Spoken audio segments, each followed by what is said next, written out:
ಎಲ್ಲರಿಗೂ ನಮಸ್ಕಾರ. ಕರಾವಳಿಯ ಎಲ್ಲ ನನ್ನ ಬಂಧುಗಳಿಗೂ ಆಟಿ ಅಮಾವಾಸ್ಯೆ ಹಬ್ಬದ ಶುಭಾಶಯಗಳನ್ನು ಕೋರುತ್ತಾ, ಎಲ್ಲರೂ ಹಾಲೆ ಮರದ ಕಷಾಯವನ್ನು ಕುಡಿದಿರುವಿರಿ, ಅದರೊಟ್ಟಿಗೆ ಮೆಂತೆ ಹಾಕಿದಂತಹ ಗಂಜಿಯನ್ನು ಸವಿದಿರುವಿರಿ ಅಂತ ಭಾವಿಸುತ್ತಾ, ಇವತ್ತು ನಾನು ಈ ಆಷಾಢ ತಿಂಗಳಲ್ಲಿ ಮಾಡುವಂತಹ ಒಂದು ರುಚಿಕರವಾದ ಸುರುಳಿ ಪತ್ರೊಡೆಯನ್ನು ಮಾಡಿದ್ದೇನೆ. ಬಹಳ ಟೇಸ್ಟಿ ಹಾಗೂ ಆರೋಗ್ಯದಾಯಕ. ಇದು ಹೆಚ್ಚಾಗಿ GSB ಕಮ್ಯುನಿಟಿಯವರು ಮಾಡುವಂತಹದ್ದು. ನಮ್ಮ ಈ ಕರಾವಳಿ ಭಾಗದಲ್ಲಿ ವಿವಿಧ ರೀತಿಯಲ್ಲಿ ನಾವು ಈ ಪತ್ರೊಡೆಯನ್ನು ಮಾಡ್ತೇವೆ. ಒಂದೊಂದು ಕಮ್ಯುನಿಟಿಯವರು ಒಂದೊಂದು ರೀತಿಯಲ್ಲಿ ಮಾಡ್ತಾರೆ, ಬಟ್ ಎಲ್ಲವೂ ಬಹಳ ರುಚಿಕರ, ಅದರೊಟ್ಟಿಗೆ ಆರೋಗ್ಯದಾಯಕ ಸಹ ಹೌದು. ಹಾಗಾದರೆ ಯಾರೆಲ್ಲ ನನ್ನ ಈ ಚಾನಲನ್ನು ನೋಡ್ತಿದ್ದೀರಿ, ಯಾರೆಲ್ಲ ಇನ್ನು ಸಬ್ಸ್ಕ್ರೈಬ್ ಮಾಡಿಲ್ಲ, ದಯವಿಟ್ಟು ಸಬ್ಸ್ಕ್ರೈಬ್ ಮಾಡಿ ಸಪೋರ್ಟ್ ಮಾಡಿ ಅಂತ ಹೇಳುತ್ತಾ, ಬನ್ನಿ ಈ ಆರೋಗ್ಯದಾಯಕವಾದ ಸುರುಳಿ ಪತ್ರೊಡೆಯನ್ನು ಹೇಗೆ ಮಾಡುವುದೆಂದು ನೋಡೋಣ. ನಮಸ್ತೆ ಮಿತ್ರರೇ, ಇವತ್ತು ಸುರುಳಿ ಪತ್ರೊಡೆ ಮಾಡೋಣ.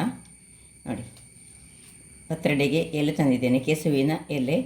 ಇದು ಕೆಂಪು ದಂಟಿನ ಎಲೆ, ಬಟ್ ಗ್ರೀನ್ ಕಲರಲ್ಲಿ ಇರ್ತದೆ. ಎಲೆಗಳು ಯಾವಾಗಲೂ ಗ್ರೀನಲ್ಲಿರೋದು, ದಂಟುಗಳು ಮಾತ್ರ ಸ್ವಲ್ಪ ಚೇಂಜಸ್ ಇರೋದು. ಒಂದು ಕಪ್ಪು ದಂಟು ಇರ್ತದೆ, ಇಲ್ಲದ್ರೆ ಒಂದು ಕಪ್ಪು ಮಿಶ್ರಿತ ಕೆಂಪು ದಂಟು ಇರ್ತದೆ, ಅಥವಾ ಬಿಳಿ ದಂಟು ಇರ್ತದೆ. ಯಾವ ದಂಟಿನ ಎಲೆಯಲ್ಲಿ ಸಹ ಆಗ್ತದೆ. ಇದು ಒಂದು ಲೋಟದಷ್ಟು ಬೆಳ್ತಿಗೆ ಅಕ್ಕಿಯನ್ನು ಒಂದು 4 ಗಂಟೆಗಳ ಕಾಲ ನೆನೆಸಿಟ್ಟುಕೊಂಡಿದ್ದೇನೆ. ಒಂದು ಲೋಟದಷ್ಟು ಹೆಸರನ್ನು ಒಂದು 8 ಗಂಟೆಗಳ ಕಾಲ ನೆನೆಸಿದ್ದೇನೆ. ಇನ್ನು ತೆಂಗಿನ ತುರಿ, ಹಿಂಗು, ಒಂದು ದೊಡ್ಡ ಹುಳಿ, 1 ಚಮಚದಷ್ಟು ಕೊತ್ತಂಬರಿ ಬೀಜ, ಅರ್ಧ ಚಮಚದಷ್ಟು ಜೀರಿಗೆ ಮತ್ತು 8 ಮೆಣಸು ನಾನು ತೆಗೆದುಕೊಂಡಿದ್ದೇನೆ. ಸ್ವಲ್ಪ ಖಾರ ಹೆಚ್ಚು ಬೇಕಿದ್ದವರು 10-12 ಮೆಣಸುಗಳನ್ನು ತೆಗೆದುಕೊಳ್ಬೋದು. ನಾನು ಸ್ವಲ್ಪ ಖಾರ ಕಡಿಮೆ, ಅದರಿಂದಾಗಿ ನನಗೆ ಇಷ್ಟ ಆದರೆ ಸಾಧಾರಣಕ್ಕೆ ಇಷ್ಟು ಮೆಣಸು ಸಾಕಾಗ್ತದೆ. ಈಗ ಇಲ್ಲಿ ನಾವೊಂದು ಪಾತ್ರೆಯನ್ನು ಬಿಸಿಗೆ ಮಾಡಲು ಇಟ್ಕೊಳ್ಳೋಣ. ಇದರಲ್ಲೀಗ ಮಸಾಲೆ ಹುರಿಯೋಣ. ಏನಿಲ್ಲ, ಸಿಂಪಲ್ ಮಸಾಲೆ. ಬಾಣಲೆ ಬಿಸಿ ಆಯಿತು. 2 ಚಮಚದಷ್ಟು ತೆಂಗಿನ ಎಣ್ಣೆಯನ್ನು ಹಾಕ್ಕೊಳ್ತಿದ್ದೆ. ತೆಂಗಿನ ಎಣ್ಣೆ ಹಾಕಿದರೆ ಬಹಳ ಉತ್ತಮ. ಮೆಣಸು ಸ್ವಲ್ಪ ಎಣ್ಣೆಯಲ್ಲಿ ಒಳ್ಳೆ ಹುರಿಬೇಕು. ಎಣ್ಣೆಯಲ್ಲಿ ಹುರಿದ್ರೆ ಏನು ತುರಿಕೆ ಅನ್ನೋದೇ ಆಗೋದಿಲ್ಲ. ಕೆಲವರಿಗೆ ಈ ಕೆಸುವಿನ ಎಲೆ ಹೇಳಿದ ಕೂಡಲೇ ತುರಿಕೆ ಅಂತ ಹೇಳ್ತಾರೆ. ತುರಿಕೆ ಬರೋದೇ ಇಲ್ಲ. ಅದು ಸಹ ಹುಳಿಯೆಲ್ಲ ಬಿದ್ದ ಕೂಡಲೇ, ಹುಳಿ ಮತ್ತು ತೆಂಗಿನಕಾಯಿ.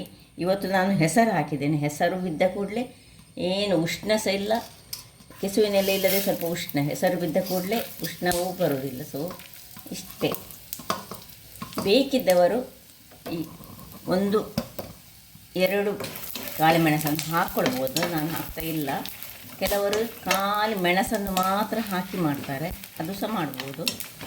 ನಾನು ಮಾತ್ರ ಕೊತ್ತಂಬರಿ ಮತ್ತು ಜೀರಿಗೆಯನ್ನು ಯಾವಾಗಲೂ ಯೂಸ್ ಮಾಡ್ತೇನೆ. ಸೊ ಇದು ಸಾಕು. ನೋಡಿ, ಇಷ್ಟ ಆಗುವಾಗ ಸ್ವಲ್ಪ ಲೈಟಲ್ಲಿ ಫ್ರೈ ಆದರೆ ಆಯಿತು. ನಾನು ಆಫ್ ಮಾಡ್ಕೊಂಡು ತಣ್ಣಗಾಗಲಿಕ್ಕೆ, ಪೂರ್ತಿ ಇದು ತಣ್ಣಗಾಗಬೇಕು. ವೀಕ್ಷಕರೇ, ಇಲ್ಲಿ ನೋಡಿ, ಮಸಾಲೆ ತಣ್ಣಗಾಯಿತು. ಈಗ ಇದನ್ನೊಂದು ಮಿಕ್ಸಿಯ ಜಾರಿಗೆ ಹಾಕೊಳ್ಳೋಣ. ಬಹಳ ಸುಲಭವಾಗಿ ಮಾಡುವಂಥ ಪತ್ರೊಡೆ. ಒಂದು ನೆನೆ ಹಾಕಿದರೆ ಆಯಿತು ಅಷ್ಟೇ. ಇದು ಪ್ರೊಸೆಸ್ ಕೆಲವರು ಹೇಳಿದ್ರು ತುಂಬ ಅಂತಂದರೆ ಸ್ವಲ್ಪ ಎಣ್ಣೆಯಲ್ಲಿ ಫ್ರೈ ಮಾಡಿದರೆ ತುಂಬ ಚೆನ್ನಾಗಿ ಬರ್ತದೆ. ಈಗ ಇದಕ್ಕೆ ಒಂದು ದೊಡ್ಡ ತಿಂಬೆಗಾದ ಹುಳಿ, ತೆಂಗಿನ ತುರಿ, ಹಿಂಗನ್ನು ಬೇಕಿದ್ದರೆ ಮತ್ತೆ ಸಹ ಹಾಕ್ಕೊಳ್ಬೋದು. ಹಿಟ್ಟು ಮಾಡಿದ ಮೇಲೆ ಸಹ ಗಟ್ಟಿ ಹಿಂಗಾದರೆ ಮೊದಲೇ ಹಾಕ್ಕೊಳ್ಬೇಕು. ಇದು ಹಿಂಗಾದರೆ ಮತ್ತೆ ಹಾಕಿದರೆ ಸಹ ನಡೀತದೆ. ನೋಡಿ, ಸ್ವಲ್ಪ ಹಿಂಗನ್ನು ಸಹ ಹಾಕ್ಕೊಂಡು ನೀರನ್ನು ಹಾಕಿ ನಾನೀಗ ಇದನ್ನು ಗ್ರೈಂಡ್ ಮಾಡ್ತೀನಿ. ವೀಕ್ಷಕರೇ, ಇಲ್ಲಿ ನೋಡಿ, ಮಸಾಲೆ ಇಷ್ಟು ತರಿತರಿಯಾಗಿ ನಾವು ಗ್ರೈಂಡ್ ಮಾಡಬೇಕು. ಯಾಕೆ ಹೇಳಿದರೆ ಈ ಮೆಣಸೆಲ್ಲ ಅಕ್ಕಿಯ ಒಟ್ಟಿಗೆ ಮೊದಲೇ ಹಾಕಿದರೆ ಅಷ್ಟು ಗ್ರೈಂಡ್ ಆಗೋದಿಲ್ಲ. ನಿಮಗೆ ಕಾಣ್ಬೋದು ನೋಡಿ, ಅರ್ಧ ಗ್ರೈಂಡ್. ಇಷ್ಟು ಗ್ರೈಂಡ್ ಆದಮೇಲೆ ಈ ಅಕ್ಕಿಯನ್ನು ಇದರಲ್ಲಿ ಹಾಕೊಳ್ಳೋಣ. ಹೆಸರು ಕಾಳನ್ನು ಈಗ ಹಾಕ್ಕೊಳ್ಳಿಕ್ಕಿಲ್ಲ. ಮತ್ತೆ ಇದು ಸಹ ಸರಿಯಾಗಿ ಇದು ತುಂಬ ನಯಾಸ ಆಗಲಿಕ್ಕಿಲ್ಲ. ಕೋರ್ಸ್ ಗ್ರೈಂಡ್ಸ್ ಅಂತ ಹೇಳೋದಿಲ್ಲ ನಾನು, ಇನ್ ಬಿಟ್ವೀನ್ ಬೇಕು ನಮಗೆ. ತುಂಬ ಸ್ವಲ್ಪ ಕಡಿ ಇರ್ತದೆ ನೋಡಿ, ಅಕ್ಕಿ ರವೆ ಇರ್ತದೆ, ಆ ಟೈಪಿನಲ್ಲಿ ನಮಗೆ ಬರಬೇಕಾಗ್ತದೆ. ಸೊ ಇದನ್ನೀಗ ಇನ್ನೂ ಸ್ವಲ್ಪ ನೀರನ್ನು ಹಾಕ್ಕೊಂಡು ಇದನ್ನು ಸಹ ಗ್ರೈಂಡ್ ಮಾಡ್ತೇನೆ. ಹಿಟ್ಟು ತುಂಬ ತೆಳು ಸಹ ಆಗಬಾರ್ದು, ಯಾಕಂದರೆ ನಮಗೆ ಹಚ್ಚಲಿಕ್ಕೆ ಉಂಟು. ಸ್ವಲ್ಪ ಉಪ್ಪನ್ನು ಹಾಕ್ಕೊಳ್ಳೋಣ ಇದಕ್ಕೆ. ಈಗ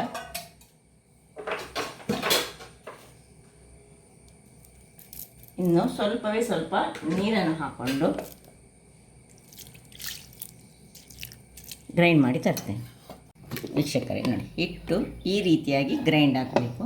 ನಾನು ಒಂದೇ ಲೋಟದ ಮಾಡಿದ್ದು, ನೀವು ಹೆಚ್ಚು ಮಾಡೋದಾದರೆ ಡಬಲ್ದ ಪ್ರಮಾಣವನ್ನು ಮಾಡಬೇಕಾಗ್ತದೆ. ಈಗ ಈ ಹೊತ್ತಿನಲ್ಲಿ ನೋಡಿ ನಿಮಗೆ ಕಾಣ್ಬೋದು ತರಿಯಾಗಿ ಆಗಿದೆ. ಈಗ ಹೆಸರು ಕಾಳು ಮತ್ತು ನಾನು ಯಾವಾಗಲೂ ಸ್ವಲ್ಪ ಕಡಲೆಬೇಳೆಯನ್ನು ಸಹ ನೆನೆಸಿಟ್ಟುಕೊಂಡು ಹಾಕ್ತೇನೆ.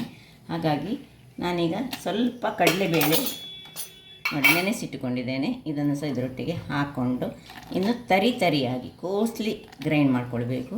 ಸೊ ಇಲ್ಲಿ ಬೆಲ್ಲ ಬೇಕಿದ್ದವರು ಬೆಲ್ಲ ಹಾಕ್ಕೊಳ್ಬೋದು, ಸ್ವಲ್ಪ ಬೇಡದವರು ಸ್ಕಿಪ್ ಮಾಡ್ಬೋದು. ನಾನು ಸ್ವಲ್ಪ ಬೆಲ್ಲವನ್ನು ಸಹ ಇದರೊಟ್ಟಿಗೆ ಹಾಕ್ಕೊಂಡೆ ಗ್ರೈಂಡ್ ಮಾಡ್ತೇನೆ. ವೀಕ್ಷಕರೇ ಇಲ್ಲಿ ನೋಡಿ, ತುಂಬ ಫೈನ್ ಸಹ ಅಲ್ಲ, ಕಮ್ಮಿ ಸಹ ಅಲ್ಲ. ಸೊ ಕೋಸ್ಟ್ಲಿ ಗ್ರೈಂಡ್ ಮಾಡ್ಕೊಳ್ಬೇಕು. ಈಗ ಇದನ್ನೊಂದು ಪಾತ್ರೆಗೆ ಶಿಫ್ಟ್ ಮಾಡ್ಕೊಳ್ಳೋಣ. ಇದು ಸ್ವಲ್ಪ ದಪ್ಪ ಆಗಿದೆ, ಚೂರು ಬೇಕಿದ್ದರೆ ಇದಕ್ಕೆ ಮಿಕ್ಸಿ ತೆಳೆದ ನೀರನ್ನು ಹಾಕ್ಕೊಳ್ಬೇಕು. ಕೆಲವರು ತುಂಬ ತೆಳು ಮಾಡಿಕೊಂಡು ಹಚ್ತಾರೆ. ಹಾಗಾದರೆ ಏನಾಗ್ತದೆ ಹೇಳಿದರೆ ಮತ್ತು ಸ್ಟೀಮರಲ್ಲಿ ಮಾಡುವಾಗ ಅದು ಸ್ವಲ್ಪ ಇಳಿದು ಹೋಗ್ತದೆ. ಹಾಗಾಗಿ ಮೊದಲು ಜಾಗ್ರತೆ ಮಾಡಲಿಕ್ಕೋಸ್ಕರ ನಾವು ಇದನ್ನು ಹೀಗೆ ಸ್ವಲ್ಪ ದಪ್ಪದಲ್ಲಿ ಇಟ್ಟುಕೊಂಡ್ರೆ ಒಳ್ಳೆಯದು. ಇದಕ್ಕೆ ಸ್ವಲ್ಪ ನೀರನ್ನು ಹಾಕ್ಕೊಳ್ಳೋಣ, ಮತ್ತು ಉಪ್ಪು ಚೆಕ್ ಮಾಡ್ಕೊಳ್ಳೋಣ. ಬೆಲ್ಲ ಹಾಕಿದ್ದನ್ನು ನಾನು ತೋರಿಸಲಿಲ್ಲ ನಿಮಗೆ. ನಾನು ಹಾಕ್ಕೊಂಡೆ ಬೆಲ್ಲ ಒಂದೊಂದು ಈ ಚಮಚದಲ್ಲಿ 1 ಚಮಚದಷ್ಟು ಬೆಲ್ಲವನ್ನು ಸಹ ಹಾಕ್ಕೊಂಡೆ ನಾನು. ಸ್ವಲ್ಪವೇ ಸ್ವಲ್ಪ ನೀರು ಹಾಕಿದರೆ ಸಾಕು. ನೋಡಿ, ಇಷ್ಟನ್ನು ಹಾಕ್ಕೊಂಡು ಇಲ್ಲಿ ನಾನು ಸ್ಟೀಮರ್ ನೋಡಿ, ಇಲ್ಲಿ ಸ್ಟೀಮರನ್ನು ಸಹ ಇಟ್ಕೊಂಡಿದ್ದೇನೆ. ಇದು ಯಾಕೆಂದರೆ ನಾವೀಗ ಇಡುವಾಗ ನಮಗೆ ಸ್ಟೀಮರ್ ಬಿಸಿಯಾಗಿರಬೇಕು. ಸೊ ಹಿಟ್ಟು ರೆಡಿ ಆಯಿತು. ವೀಕ್ಷಕರೇ, ಒಂದು ಸಣ್ಣ ಪಿಂಚ್ ಆಫ್ ಹಳದಿಯನ್ನು ಸಹ ನಾನು ಹಾಕ್ಕೊಳ್ತೇನೆ. ಇದು ಆಪ್ಷನಲ್. ಬೆಲ್ಲ ಮತ್ತು ಈ ಹಳದಿ ಆಪ್ಷನಲ್. ಕೆಲವರು ಹಾಕ್ಕೊಳ್ತಾರೆ. ನಾನು ಸ್ವಲ್ಪ 2 ಕಾಳುಮೆಣಸು ಹಾಕ್ಕೊಂಡಿದ್ದೇನೆ. ಈ ಕಾಳುಮೆಣಸು ಈ ಹಳದಿಯ ಪುಡಿಯನ್ನು ಅಬ್ಸಾರ್ಬ್ ಮಾಡಲಿಕ್ಕೆ ಬಹಳ ಹೆಲ್ಪ್ಫುಲ್ಲಾಗಿರ್ತದೆ. ಸೊ ಈಗ ಸ್ಟೀಮರ್ ಸಹ ಬಿಸಿಯಾಗಿದೆ. ನಾವಿಲ್ಲೀಗ ಒಂದೊಂದೇ ಎಲೆಗಳನ್ನು ಸುರಿಗೆ ನಾವೇನು ಮಾಡೋದು ಹೇಳಿದರೆ ದೊಡ್ಡ ಎಲೆಯನ್ನು ತೆಗೆದುಕೊಳ್ತಿದ್ದೇನೆ ನಾನು ಇದಕ್ಕೆ. ಈ ಎಲೆಯಲ್ಲಿ ನಾನು ಹೇಳಿದ ಹಾಗೆ ಮುಂಚೆ ಸಮ ಹೇಳಿದ್ದೇನೆ, ಹೀಗೆ ದಂಟೊಂದು ಇರಬಾರ್ದು. ದಂಟಿದ್ದರೂ ಮತ್ತು ಈ ಸ್ವಲ್ಪ ದಪ್ಪ ಭಾಗ ಬಂದಿದ್ದರೆ ಇದನ್ನು ಹೀಗೆ ನಾರನ್ನು ಎಳೆದುಕೊಂಡ್ರೆ ಆಯಿತು. ಮತ್ತು ಬೇರೆ ಏನು ಸಣ್ಣ ಸಣ್ಣ ನಾರುಗಳು ಏನು ದೊಡ್ಡ ವಿಶೇಷ ಅಲ್ಲ. ಸೊ ನೋಡಿ, ಒಂದೊಂದಾಗಿ ಹೀಗೆ ಇಟ್ಟುಕೊಂಡು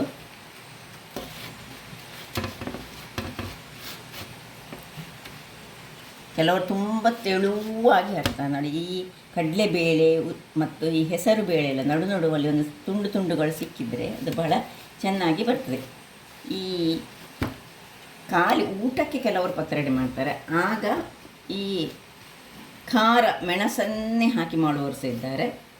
ಹೆಸರು ಬೇಳೆ ಎಲ್ಲ ಹಾಕೋದಿಲ್ಲ, ಕೆಲವರು ಕಡಲೆಬೇಳೆ ಏನು ಹಾಕೋದಿಲ್ಲ, ಖಾಲಿ ಮೆಣಸು ಮಾತ್ರ ಹಾಕಿ ಸಹ ಮಾಡ್ತಾರೆ. ಸೊ ದೊಡ್ಡ ಎಲೆ ಒಂದಾದಮೇಲೆ ಇನ್ನೊಂದು ದೊಡ್ಡ ಎಲೆಯನ್ನು ಇಟ್ಕೊಳ್ತೇನೆ ನೋಡಿ. ಹೀಗೆ ಇನ್ನೊಂದು ದೊಡ್ಡ ಎಲೆ. ಕೆಲವರು ಹೇಗೆ ಇಡ್ತಾರೆ ಅಲ್ಲದೆ ಹೀಗೆ ಇಡ್ತಾರೆ. ಹೀಗೆ ಸಹ ಇಡ್ಬೋದು, ಆಚೆ ಈಚೆ ಮಾಡಿ ಸಹ ಇಟ್ಕೊಳ್ಬೋದು.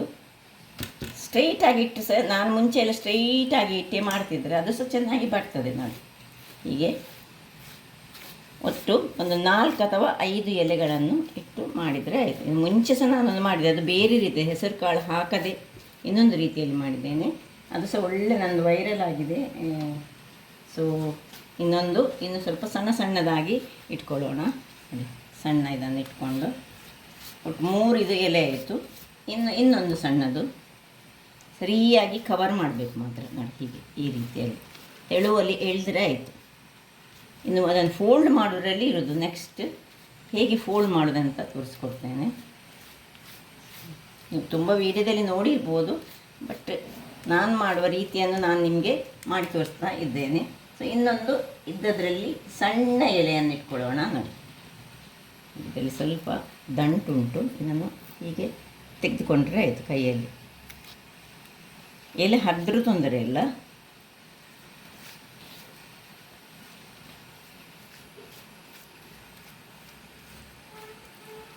ಇನ್ನು ಹೀಗೆ ಫೋಲ್ಡ್ ಮಾಡೋದು ನೋಡಿ, ಈ ರೀತಿ ಇಲ್ಲಿ ಸಹ ಹಚ್ಚಿಕೊಳ್ಳೋದು. ಇನ್ನು ಈ ರೀತಿ ಫೋಲ್ಡ್ ಮಾಡೋದು, ಇಲ್ಲಿ ಸಹ ಹಚ್ಚಿಕೊಳ್ಳೋದು.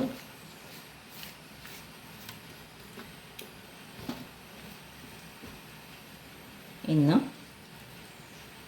ಹೀಗೆ ಫೋಲ್ಡ್ ಮಾಡ್ತಾ ಮಾಡ್ತಾ ರೌಂಡ್ ಶೇಪ್ನಲ್ಲಿ ಹೀಗೆ ನೋಡಿ. ಹಿಟ್ಟು ನಾನು ಒಂದೇ ಲೋಟದಲ್ಲಿ ಮಾಡಿದ, ಆದರೆ ಸಹ ಇನ್ನು ಸ್ವಲ್ಪ ಹೀಗೆ ಇದರ ಮೇಲೆ ಇದರಲ್ಲಿ ಹೀಗೆ ಮಾಡಿ ಈ ರೀತಿ ಇದಕ್ಕೆ ಕವರ್ ಮಾಡಿಕೊಳ್ಬೇಕು. ಹೊರಗಿನಿಂದ ಸಹ ತೆಳುವಲ್ಲಿ ಕವರ್ ಹಾಕಬೇಕು. ಇನ್ನು ಇದನ್ನು ಹೀಗೆ ತೆಗೆದು ಇಲ್ಲಿ ಬಿಸಿಯಾಗಿದೆ ನೋಡಿ, ಇದರಲ್ಲಿ ಒಂದೊಂದಾಗಿ ಹೀಗೆ ಇಟ್ಟುಕೊಂಡು ಮಾಡ್ತಾ ಮಾಡ್ತಾ ನಾವು ಇಟ್ಕೊಳ್ಬೇಕು. ಇನ್ನು ಇನ್ನೊಂದು ದೊಡ್ಡ ಎಲೆಯನ್ನು ಹೀಗೆ ಯೂಸ್ ಮಾಡಿ ಎಲ್ಲವನ್ನು ಇದೇ ರೀತಿಯಾಗಿ ಮಾಡ್ತೇನೆ ನಾನು.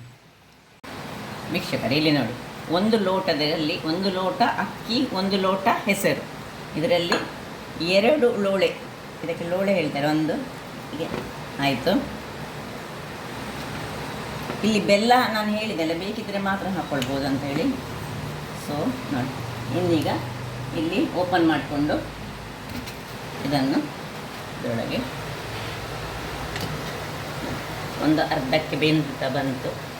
ನಂತರ ಇಟ್ಟುಕೊಂಡು ಇನ್ನೊಂದು 15ರಿಂದ 20 ನಿಮಿಷ ಬೇಯಿಸ್ಕೊಳ್ಳೋಣ.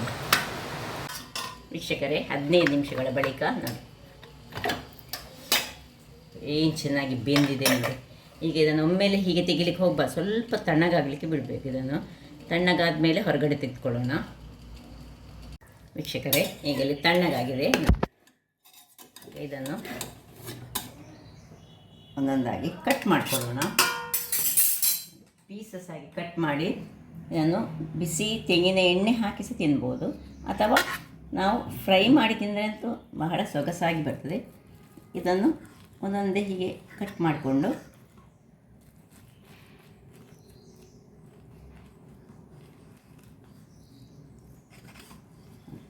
ಪೀಸಸ್ ಆಗಿ ಕಟ್ ಮಾಡಿ, ತೆಳು ಬೇಕಿದ್ರೆ ತೆಳು, ದಪ್ಪ ಬೇಕಿದ್ರೆ ದಪ್ಪ. ಇದನ್ನು ಹೀಗೆ ಕಾಯಿಸಿದರೆ ಸಹ ಬಹಳ ಚೆನ್ನಾಗಿ ಬರ್ತದೆ. ಇದರ ಮೇಲೆ ತೆಂಗಿನ ಎಣ್ಣೆ ಹಾಕಿ ತಿನ್ಬೋದು. ಸೊ ಸ್ಟಾರ್ಟಿಂಗ್ ಇದು ಸ್ವಲ್ಪ ಹೀಗೆ ಇದು ಬರ್ತದೆ.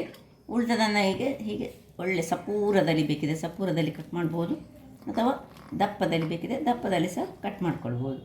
ರೌಂಡ್ ಶೇಪಲ್ಲಿ ಬರ್ತದೆ. ನಿಮಗೆ ತೆಂಗಿನ ಎಣ್ಣೆಯನ್ನು ಹಾಕಿ ಸಹ ತಿನ್ಬೋದು, ಅಥವಾ ನಾನು ತೆಂಗಿನ ಎಣ್ಣೆಯನ್ನು ಸ್ವಲ್ಪ ಇದರ ಮೇಲೆ ಹಾಕ್ತೇನೆ. ತಿನ್ನಲಿಕ್ಕಂತೂ ಬಹಳ ರುಚಿಕರವಾಗಿರ್ತದೆ. ಅಥವಾ ಫ್ರೈ ಮಾಡಿ ಸಹ ಇದನ್ನು ತಿನ್ಬೋದು. ಹೆಚ್ಚಾಗಿ ಸ್ವಲ್ಪ ಖಾರ ಮಾಡಿದರೆ ಈ ಮಧ್ಯಾಹ್ನದ ಊಟದೊಟ್ಟಿಗೆ ತಿನ್ನಲಿಕ್ಕೆ ಬಹಳ ಸೊಗಸಾಗಿ ಬರ್ತದೆ. ಹಾಗಾದರೆ ನೋಡಿದ್ರಲ್ಲ ವೀಕ್ಷಕರೇ, ನನ್ನ ಈ ಕುಕಿಂಗ್ ಚಾನಲ್ ನಿಮಗೆ ಇಷ್ಟ ಆದರೆ ಬೋಳು ಸುವರ್ಣ ಚಾನಲನ್ನು ಲೈಕ್ ಮಾಡಿ, ಶೇರ್ ಮಾಡಿ, ಹಾಗೆ ಸಬ್ಸ್ಕ್ರೈಬ್ ಮಾಡಿ, ಹಾಗೂ ನನ್ನ ಇನ್ಸ್ಟಾಗ್ರಾಮ್ ಪೇಜನ್ನು ಫಾಲೋ ಮಾಡಿ. ಧನ್ಯವಾದಗಳು.